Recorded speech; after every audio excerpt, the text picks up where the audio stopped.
Sir अगर call करके पूछना हो तो किस टाइम में पूछे आपको? कॉल करने में प्रॉब्लम क्या होगी, मैं समझ रहा हूँ कि सपोज नॉर्मल होगा तो कंप्लीट हो जाएगा, पूरी थियरी पूरी न्यूमेरिकल, तो बाद में सबके साथ सॉल्व करेंगे तो क्या होगा, बाकी सबको भी एक बार रिपीट हो जाएगी। मेरे कहने का मतलब ये है, समझो। अभी ये सपोज हम स्टार्ट करें तो किसी थियरी को हमने एक्सप्लेन किया, तो हो सकता है किसी को भी प्रॉब्लम हो तो वो भी सॉल्व हो जाए, सिंपल न्यूमेरिकल कुछ भी एमसीक्यू, बराबर। इसलिए मैंने बताया कि 7 चैप्टर यहाँ से टॉपिक चेंज हो ही रहा है, डाउट हो तो बाद में करेंगे, पहले ये कंप्लीट कर ले डाउट, डाउट क्या है वो सॉल्व कर दे 7। क्योंकि देखो पर सर अब किसी को सैटरडे सैटरडे होगा डाउट सॉल्विंग का लेक्चर? नहीं, लेक्चर नहीं होगा, स्कूल में है, सभी फैकल्टी उस दिन स्कूल में ओ है, हाँ, 9:30 24 to डेट 11। को स्कूल में बोला है। हाँ हाँ स्कूल में बताया, जिसको डाउट है वहां के पूछना है। ओके, डाउट सॉल्व करना तो मैं फ्राइडे लेक्चर कंप्लीट हो रहा है, चलो फ्राइडे वाले लेक्चर हम डाउट सॉल्व करेंगे, कोई बात नहीं। तो क्या उस तरह से मुझे भी सिलेबस को कंप्लीट कैसे कैसे करना पता चले, क्योंकि आप मंडे से तो एग्जाम में चले जाएंगे, पूरा वीक जाएगा। उसके बाद 3 नवंबर टू 11 नवंबर फिर से क्लास होगी 1 वीक, ऐसा हम लोग ने बताया, 3 नवंबर टू 11 1 वीक चलेगा। और 1 वीक के बाद फिर से 8 डेज तक छुट्टी है, और बाद में 19 नवंबर से फिर से रेगुलर क्लास होगी। तो बीच में 1 वीक दिवाली वेकेशन हम लोगों ने दिया, और बाद में स्टार्ट होगा। तो किस तरह से उसको, मतलब ये 7 चैप्टर है तो कैसे कैसे कंप्लीट करेंगे, क्योंकि रैंडमली बंद हो गया या रैंडमली बाकी रह गया तो आपको भी कंटिन्यू करने में प्रॉब्लम होगा, इसलिए पूछ रहा हूँ। चलो आज टॉर्क से स्टार्ट करते हैं, चेक करो 2 दिन के अंदर, आज वेडनेसडे और थर्सडे, फ्राइडे वाले लेक्चर में पूछना, जो भी नहीं पता चलता है तो वहाँ सॉल्व करेंगे, कोई बात नहीं। सैटरडे तो ऐसे भी स्कूल में है ही। ओके, 32 नंबर क्वेश्चन से स्टार्ट करो। 32 नंबर क्वेश्चन मतलब what is a torque and explain the torque acting on a particle. अब टॉर्क की जो सपोज आपको फॉर्मूला पता चल जाती है, उसने जो डायग्राम बना है मेरे ख्याल से आपको समझ में नहीं आएगा, मैं डिफरेंट डायग्राम यहाँ बनाऊंगा, लेकिन उस डायग्राम से आप प्रॉपर इसको समझ पाएंगे।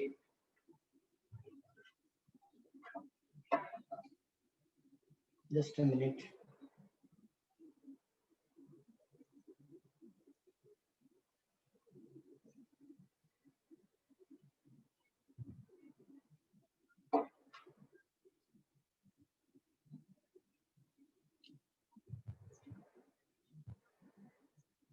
ये जो हमको दिया है वो torque acting on a particle, तो उसको थ्री डायमेंशन में एक्सप्लेन करेंगे।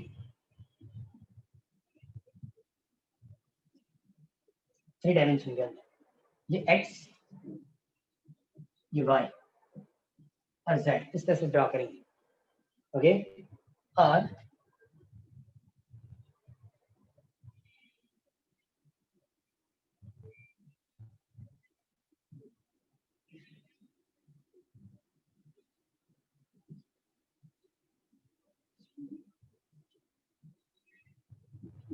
इस जगह पार्टिकल है, पार्टिकल पी करके लिखा जाता है, उस पार्टिकल के ऊपर लगने वाली फोर्स वेक्टर एफ, पार्टिकल की position vector R, the angle between R and F, R आगे भी एक्स में हो सकता है, इसको थीटा बताएंगे तो ये भी थीटा हो जाएगा,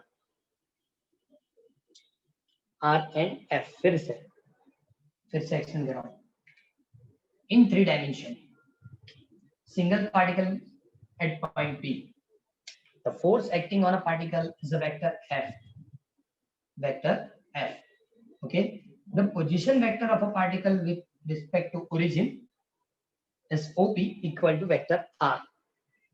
The angle between vector F and vector R is equal to theta. क्योंकि ये एक्शन ऑफ लाइन आगे तक हम इंक्रीज कर सकते हैं, तो जो एंगल यहाँ बनेगा वो एंगल यहाँ भी बनेगा। ओके, सपोज मैं यहाँ R लिख रहा हूँ, so OP is equal to the vector R, but OR is equal to perpendicular distance of force from origin। Check करो, ये फोर्स है, ये एंगल 90 बनता है, तो इसका मतलब OR is a perpendicular distance of force with respect to origin, with respect to origin। तो पहले पूरी डायग्राम पता चलनी चाहिए। इन given 3 dimension single particle at point P, position vector of particle is OP equal to R, force acting on a particle is a vector F, vector R and F both are in same plane, कौन सा YZ, same plane. Okay, so now angle between R and F is equal to theta. OR is a perpendicular distance of a force from origin. Clear? तो यहाँ तक diagram पता चल गया. Text book या दर्पण की डायग्राम से डायग्राम इजी है. Okay, now torque acting on a particle P, torque acting on particle P with respect to origin, torque acting on particle P with respect to origin. So now tau is equal to R cross F. ये जो sign इसको tau ऐसा बताया जाता है, torque की sign है, tau करके लिखा जाएगा. So torque is equal to r cross F, मतलब आर और एफ के बीच की क्रॉस प्रोडक्ट से मिलेगा, and that is equal to are F sine theta. एक मिनट, क्योंकि तो वेक्टर प्रोडक्ट है. So now magnitude of torque is equal to are F sine theta. R F sine theta, magnitude क्या लिखेंगे हम, r F sine theta. Are मतलब magnitude of position vector, F magnitude of force, theta angle between position vector and force. Clear? अब उन लोगों ने क्या किया, सपोज इसी चीज को मैं डिफरेंट मेथड से एक्सप्लेन करना चाहता हूँ. Torque is equal to, vector नहीं लिखा हुआ है, मतलब इसको टॉर्क या टॉर्क मोड ऑफ टॉर्क करके भी लिख सकते हैं. Torque is equal to F into क्या लिखेंगे, R into ऐसा लिखेंगे, R into F sin theta.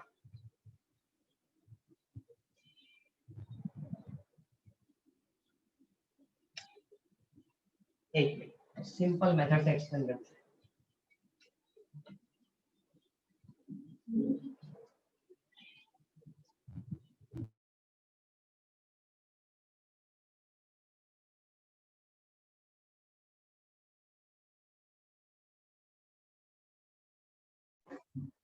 इस ट्रायंगल के अंदर sin theta is equal to, इस ट्रायंगल के अंदर sin थीटा इक्वल टू क्या लिख सकते हैं, ट्रायंगल OPR के अंदर sin theta is equal to opposite upon hypotenuse OP, and therefore OR upon OP मतलब small r, and that is equal to OR is equal to R sin theta. OR equal to क्या लिखेंगे, R sin theta. तो R sin theta equal to क्या लिखेंगे, OR. Okay, torque का मतलब क्या, torque is equal to magnitude of force, magnitude of force. OR मतलब perpendicular distance of vector F from origin, okay. इस टाइप की multiplication को मोमेंट ऑफ फोर्स बताया जाएगा.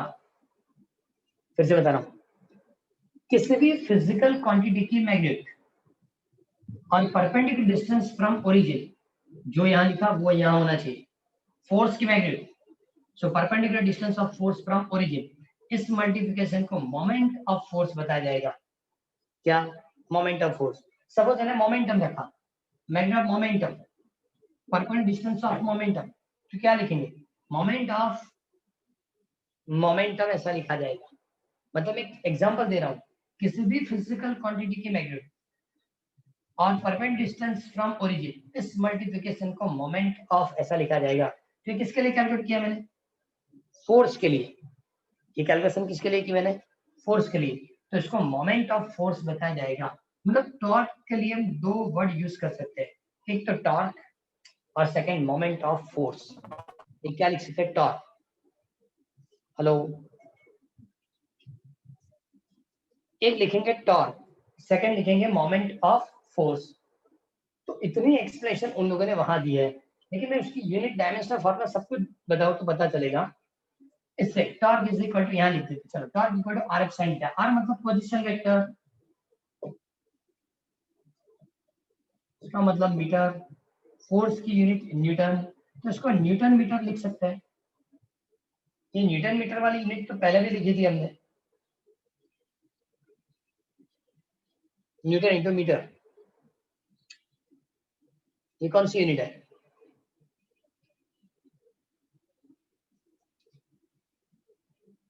न्यूटन इंटू मीटर, ऐसे हमने पहले लिखा है कभी। किसकी यूनिट होगी न्यूटन इंटू मीटर?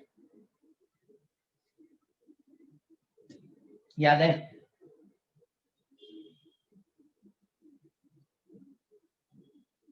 इसका मतलब 6 चैप्टर नहीं पढ़ा। 6 चैप्टर के अंदर मेजर्ड फिजिकल क्वांटिटी की यूनिट न्यूटन मीटर है।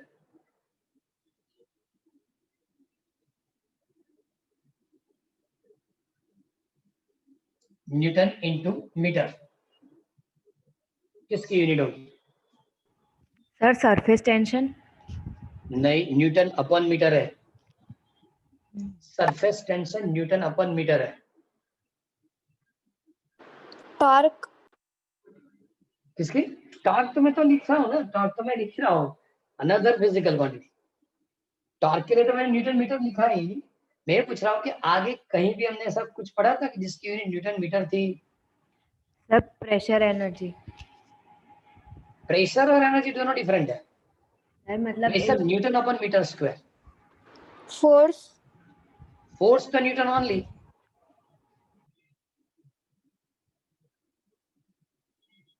क्या होगा? Work done. Work done. Energy बताया मैंने, आंसर नहीं दिया, आपने सुना? उसने प्रेशर एनर्जी दोनों बताया, मैंने आपको सिर्फ प्रेशर के आंसर दिया, एनर्जी नहीं बताया। एनर्जी के लिए भी न्यूटन न्यूटन इंटू पर मीटर मीटर मतलब work done. Joule, is called joule. Newton into metre is equal to joule. Work done, work की फॉर्मूला क्या थी? W is equal to F d cos theta. तभी मैंने लिखा था न्यूटन इंटू मीटर, ये तो मैग्नीट्यूड है और इसको हम जूल लिखते हैं। तो वर्क की यूनिट जूल है, काइनेटिक एनर्जी की यूनिट जूल है, पोटेंशियल एनर्जी की यूनिट जूल है, इलास्टिक पोटेंशियल एनर्जी भी जूल लिखते हैं, number of physical quantity joule होता है। इसलिए आज मैंने लिस्ट में ऐड किया।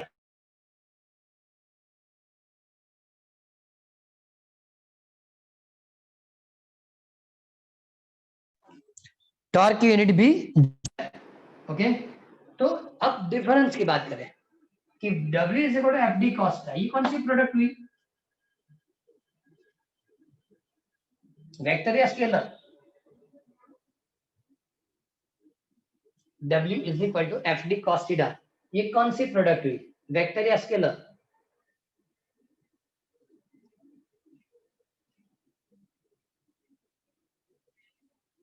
दोनों की फार्मूला याद करो तो आंसर हो जाएगा। W is equal to F d cos theta, ये कौन सी प्रोडक्ट हुई? वेक्टर प्रोडक्ट या scalar product?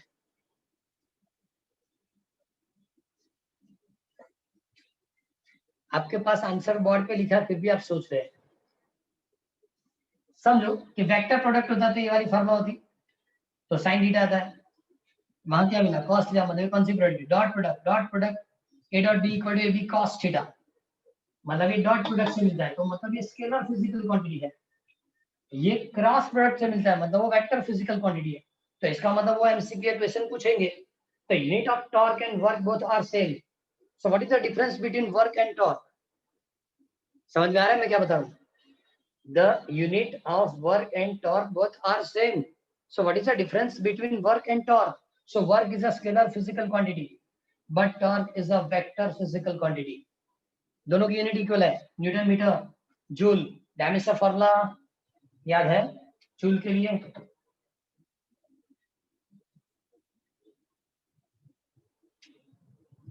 Dimension formula of joule क्या लिखेंगे? m1L2T - 2। ओके, इसकी सीजीएस यूनिट क्या होगी? सो अर्ग, सीजीएस यूनिट क्या होगी? अर्ग। सबसे पहले एक काम करो, 32 नंबर क्वेश्चन दर्पण से कंप्लीट करो। 32 नंबर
डन सर।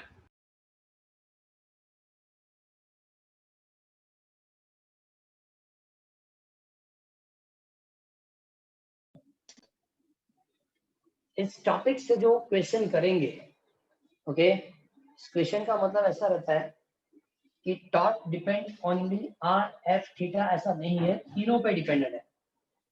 आर की वैल्यू ज्यादा टॉर्क इंक्रीज होगा, एफ ज्यादा टॉर्क इंक्रीज होगा, थीटा 90 होगा तो टॉर्क मैक्सिमम होगा, because sine 90 equal to 1, sine 90 is equal to 1। Clear? पहले तो एक चीज आपको समझ में आएगी, टॉर्क है क्या? फोर्स पता है, मोमेंटम पता है, एक्सेलरेशन पता है, but what is a torque?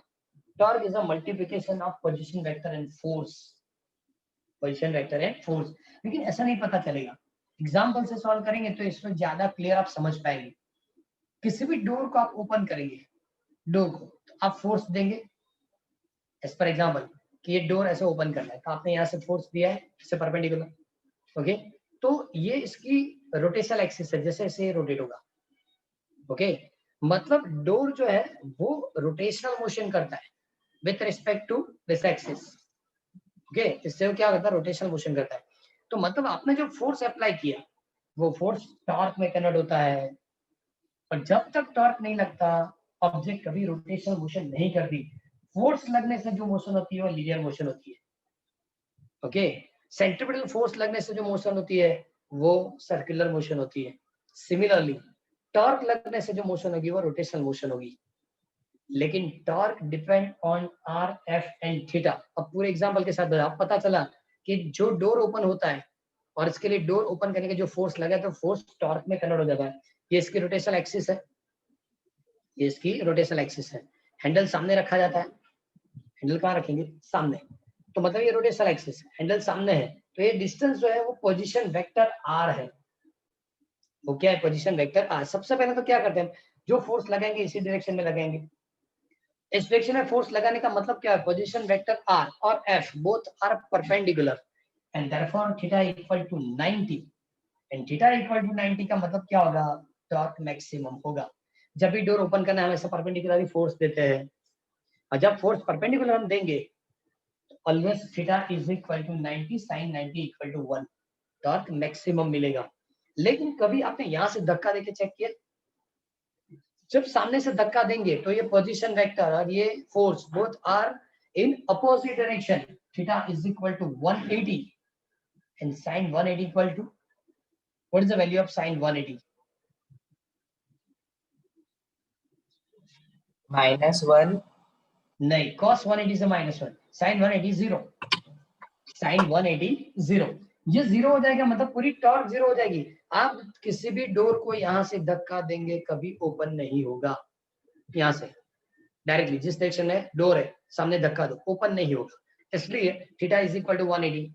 Theta 0 होता है, थीटा 180 होता है, तब कभी टॉर्क प्रोड्यूस नहीं होता। क्लियर? ओके, थीटा 90 रखेंगे तो टॉर्क मैक्सिमम होगा। तो पहली ऑप्शन पता चल गई। डोर ओपन करेंगे जो फोर्स लगता है वो परपेंडिकुलर रखता है। सेकंड चीज, अब चेक किए रोटेशनल एक्सिस है, हैंडल यहाँ होता है, तो ये क्या हुआ? Position vector. सपोज मान लो कि हैंडल यहाँ जहां से वो रोटेट होता है ना, वहां यहाँ रख देंगे तो सोचो फोर्स कितना लगाना पड़ेगा? हैंडल सामने होता है, इधर रख दिया रोटेशनल एक्सिस के बाजू में, तो आर की वैल्यू मिनिमम हो जाएगी। तो आपको टॉर्क प्रोड्यूस करने के लिए बहुत ज्यादा फोर्स लगानी पड़ेगी। पता चल रहा है मैं क्या बता रहा हूँ? कि जो फोर्स हम यहाँ देते हैं वो हैंडल इधर रख देंगे, ये रोटेशनल एक्सिस है, यहाँ से रोटेट होता है, और हैंडल यहाँ है तो यहाँ से धक्का देंगे। ओके, तो फोर्स की वैल्यू बहुत ज्यादा चाहिए, बिकॉज आर की वैल्यू बहुत कम है। तो आर मैक्सिमम होना चाहिए, फोर्स मैक्सिमम होना चाहिए, थीटा इज इक्वल टू 90 होगा, और तब टॉर्क की वैल्यू आपको ज्यादा मिलेगी। उसी पॉइंट पे टॉर्क की वैल्यू ज्यादा मिलेगी। और एक चीज कि torque is a relative physical quantity, always calculate with respect to origin. Suppose आपने थियरी पढ़ी है तो उसने पैराग्राफ के लास्ट स्टेटमेंट में यही लिखा है, चेक करो। The torque acting on a particle with respect WRT, full form with respect to origin. दर्पण में पढ़ो तो पता चलेगा torque acting on a particle WRT मतलब with respect to origin. Origin के बिना इसलिए कैलकुलेट नहीं होता कि ओरिजिन नहीं होगा पोजीशन वेक्टर नहीं मिलेगा। ओरिजिन नहीं होगा तो आप ये परपेंडिकुलर डिस्टेंस फाइंड नहीं कर सकते, और इसलिए torque always with respect to origin calculate किया जाता है। अब बताओ, है कोई डाउट?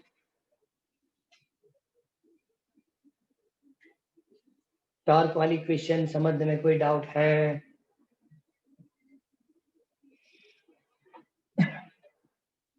एक पॉइंट बाकी है, जब भी आप वेक्टर फिजिकल क्वांटिटी पढ़ेंगे, ये कौन सा प्रोडक्ट है? वेक्टर। वो कौन सा था? स्केलर। वेक्टर प्रोडक्ट दो चीजें याद रखना है, मैग्नेट होनी चाहिए, साथ में डायरेक्शन होनी चाहिए। हमने पूरा इंफॉर्मेशन दिया, डायरेक्शन नहीं बताई, इसकी डायरेक्शन कैसे होगी? तो क्रॉस प्रोडक्ट से मिलता है, आर क्रॉस एफ। तो according to right hand screw rule ये आंसर मिलेगा आपको, आर क्रॉस एफ। तो आर से एफ की ओर, ये आर की डायरेक्शन और ये एफ, तो आर टू एफ ऐसा स्क्रू रोटेट करना पड़ेगा। ओके, इस तरह से आप स्क्रू रोटेट करेंगे, स्क्रू कहाँ आएगा? बाहर की ओर। इसका मतलब बाहर की ओर जो आता है वो डायरेक्शन टॉर्क की है। तो बाहर की ओर कौन सी एक्सिस आती है?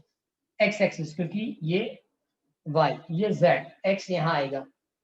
तो according to given diagram the direction of torque in positive X axis outside the plane, outside the plane, बाहर की ओर मिलेगा। क्योंकि आप आर क्रॉस एफ इस तरह से स्क्रू रोटेट करना चाहते हैं तो फिंगर इस तरह से टर्न करो, राइट हैंड स्क्रू है तो राइट हैंड की फिंगर उस तरह से टर्न करो, तो क्या होगा? स्क्रू इस डायरेक्शन में बाहर आएगा, मतलब आउटसाइड आएगा। तो ये एक्स है, ये वाई है, तो जेड एक्सिस पे वो बाहर की ओर मिलेगा। क्लियर? मैग्नेट हो गई, डायरेक्शन कंप्लीट, यूनिट, उसके बाद स्केलर वेक्टर की डिफरेंस भी पता चल गई। तो जिस तरह से टॉर्क एक्सपेंड करते हैं उसी तरह से लीनियर मोमेंटम एक्सपेंड होता है। सिमिलर मेथड क्या एक्सपेंड होता है? Linear momentum. 33 number question check करो, इस टाइप की डायग्राम उन्होंने यहां बनाई, कहीं भी ड्रॉ कर सकते हैं, जरूरी नहीं है। सिमिलर है एक्स वाई और जेड, लेकिन ये वाई जेड में था, अब ये डायग्राम उसने एक्स वाई में लिया। किसके लिए? मोमेंटम। अब दो ही चीज पढ़नी है, एक टॉर्क और सेकेंड मोमेंटम। टॉर्क मतलब फोर्स टॉर्क में कन्वर्ट होता है तब ऑब्जेक्ट रोटेशनल मोशन करती है। सिमिलरली एंगुलर मोमेंटम, तो मोमेंटम से एंगुलर मोमेंटम कैसे कन्वर्ट होगा?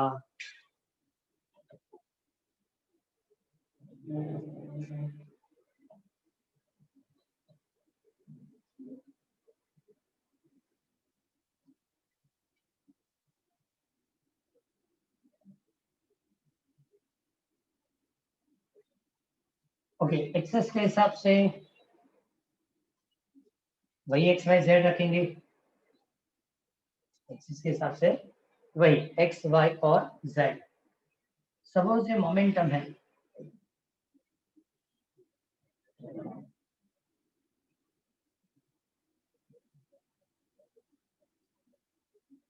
यहाँ आर,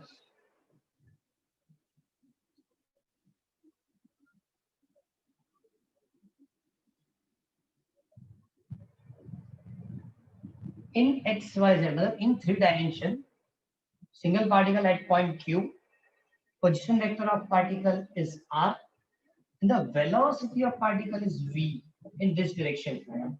जो डायरेक्शन वेलोसिटी की होती है वही डायरेक्शन मोमेंटम की, because p is equal to mv, p is equal to mv।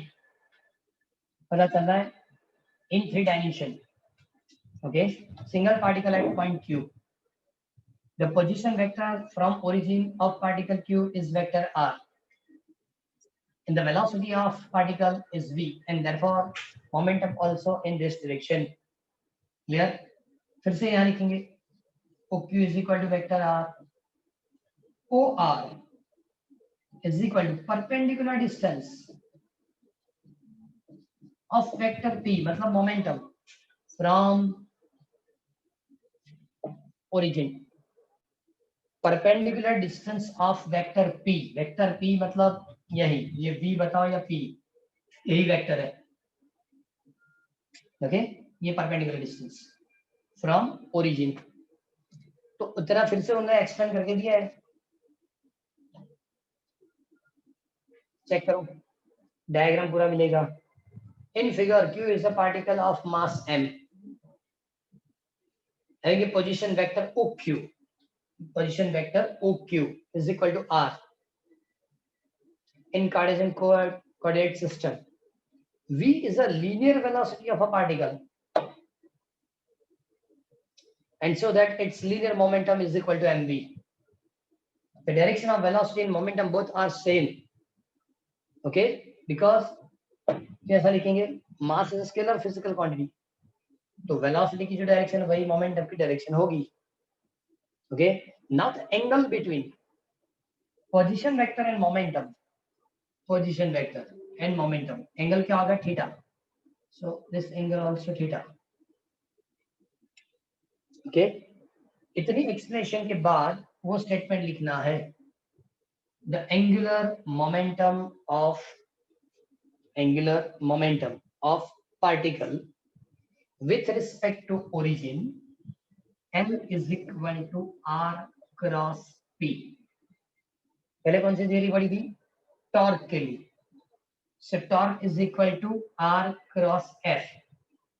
Here क्या, इधर लिखना क्या है, angular momentum, L is equal to r cross p। So now magnitude of L is equal to rp sin theta, rp sin theta। इसको mod of L करके लिखेंगे तो भी चलेगा, सिंपल L करके लिखेंगे तो भी चलेगा। ओके, नाउ मोमेंटम बार कर दो r sin theta according to given diagram, या for triangle OQR sin theta is equal to, इस ट्रायंगल के अंदर साइन थीटा मतलब opposite upon hypotenuse, opposite is OR OQ, sine theta OR upon OQ मतलब, तो इसका मतलब ऐसा हो कि R sine theta is equal to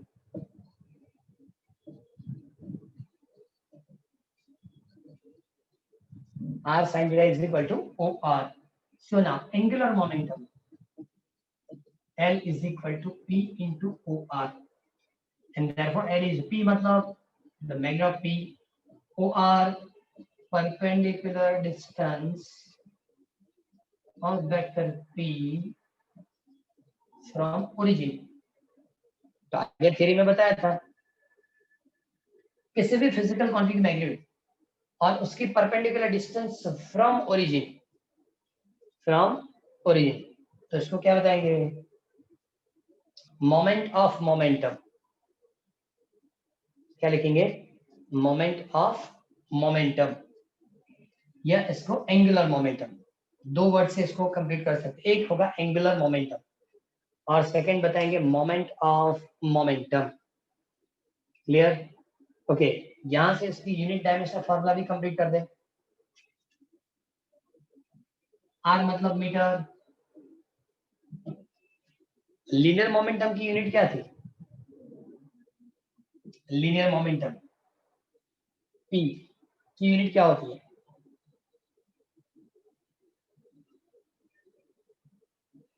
linear momentum P की यूनिट क्या होती है?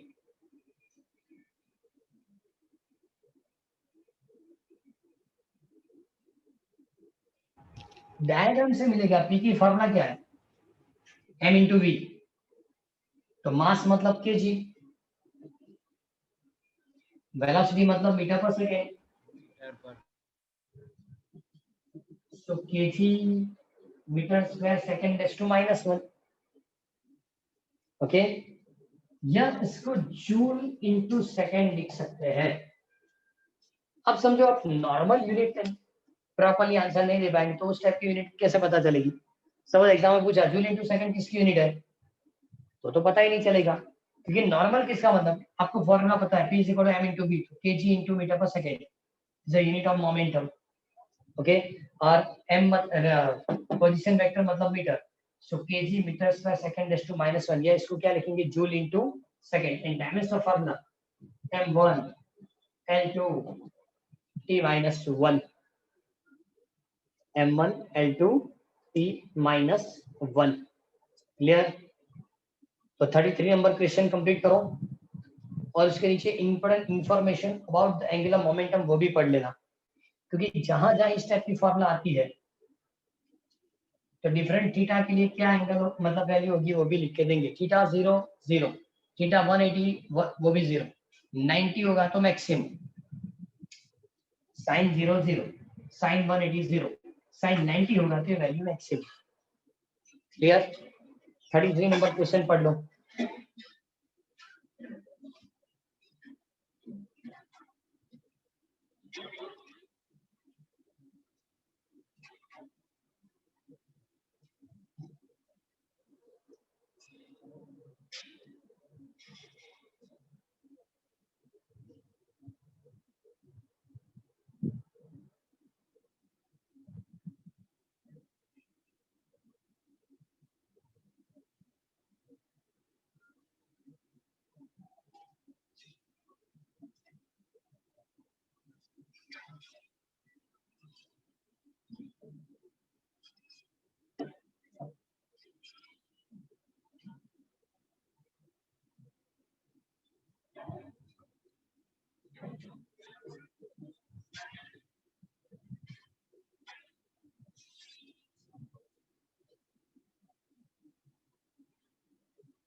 आज जो हमने कंप्लीट की दोनों थियरी इक्वल थियरी है।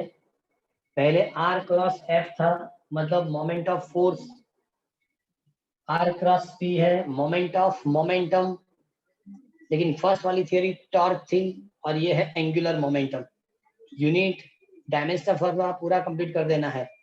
सिर्फ 2 ही क्वेश्चन हुए आज, 32 एंड 33। ये प्रॉपरली कंप्लीट करना है, 100% याद रहना चाहिए। क्लियर? और जो भी डाउट है एक बार कंप्लीट करके फ्राइडे मुझे जो भी है कंप्लीट करना, और सैटरडे तो बाद में स्कूल में है ही। ओके, तो आज इतना ही रखेंगे। सिर्फ 2 क्वेश्चन है, 32 and 33, torque and angular momentum.